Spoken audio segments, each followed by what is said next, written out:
Paqja me ju o vëllezër dhe motra, sot vazhdojmë me Ungjillin e Lukës. Le ta dëgjojmë. Erdha të sjell zjarrin mbi tokë, e sa dëshiroj të ishte tashmë i ndezur flak. E po, më duhet të pakzohem me pakzim, e sa ngusht janë derisa të kryhet. A kujtoni se erdha të sjell paqe mbi tokë? Jo, po ju them, por përçarjen.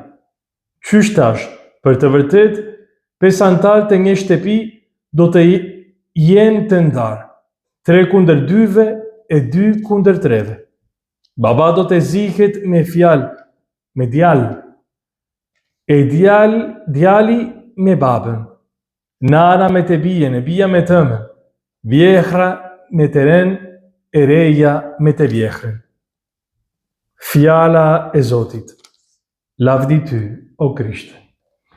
Mirë, vëllezër dhe motra, përpara këto 2 lëvizje të zemrës së Jezusit, nga një anë, ai ka një dëshirë të fortë që të jemi të ndezur flak dashurie. Zjarrin që ai ka më dërguar është zjarrin e Shpirtit Shenjtë. Dashuria e Atit dhe e Birit, që shndërron në çdo gjë, që nuk është vetëm forcë për të luftuar kundër mëkatit, por është forcë për të dashur, për me dhuru jetën tonë. Edhe rruga që ai ka me marrë, rrugën që i merr për me na dhuru Shpirtin Shenjtë, është rrugën e kryqit. Do me thënë me dhuru jetën e vetë për ne.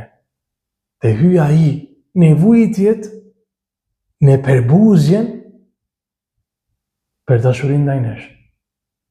Edhe me deftu në kryq dashurinë e pamas që ka për ty dhe për mu dhe për Atin e vetë.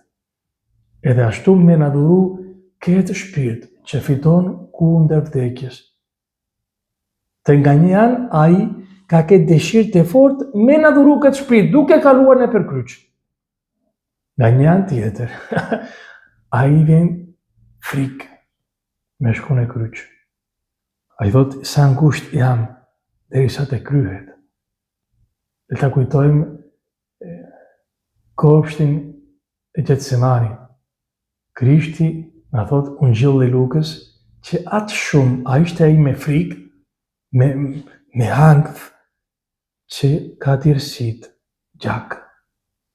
E që një person të tërësit gjak ka me kenë në një stres, në një ankth papam. Edhe Krishti në këto 2 lëvizje që janë kundërt, ka bizotërua dashuria e tij. Dashuria e tij ka qenë më e madhe.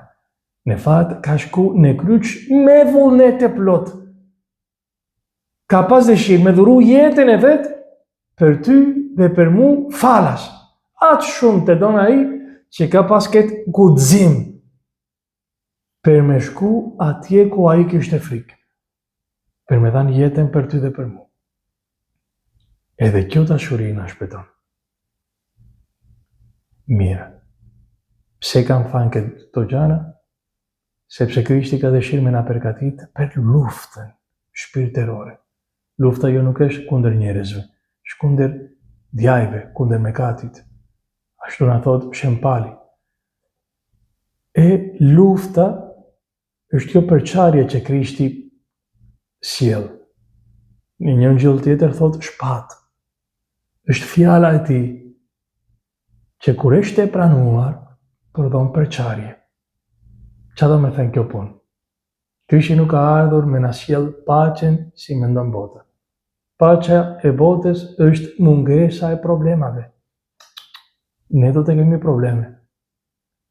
Në fakt, njerëzit, kur kërkojmë me kenë pa problem, që ndodhë që bëjnë çmosin me shmang problemave. Qa do me thënë kjo punë? Që nëse kanë nevoj me thënë një gënjeshtër, për me kenë unë në paqe, do të gënjej. Nëse kam nevoj me mos korregju askënd, që të mos i jem me pas kundërshtimi, atëherë unë qëndroj në heshtje.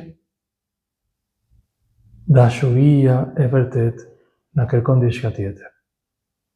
Dashuria e vërtet na kërkon që ne të jena të gatshëm për të vuajtur me qëllim që të bëjmë të mirën për tjetrin. Çfarë do të thënë kjo punë?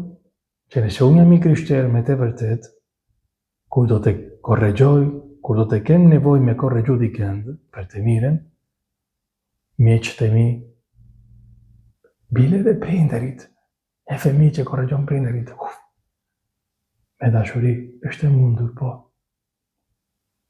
Prindërit që korregjojnë fëmijët e tyre, po. Prindërit nuk janë miq e fëmijëve të tyre. Disa herë prindërit, sidomos në këtë brez, kanë frikë me i thanë fëmijëve të vërtetën, sepse pastaj fëmijët atë sarohen e kanë kundër. Për këtë gjë Krishti është fol.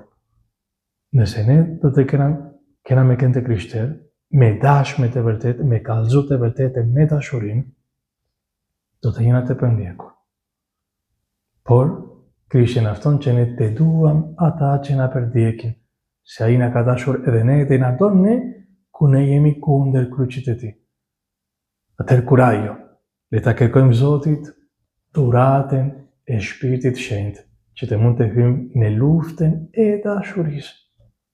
Që lëvdu Krishti.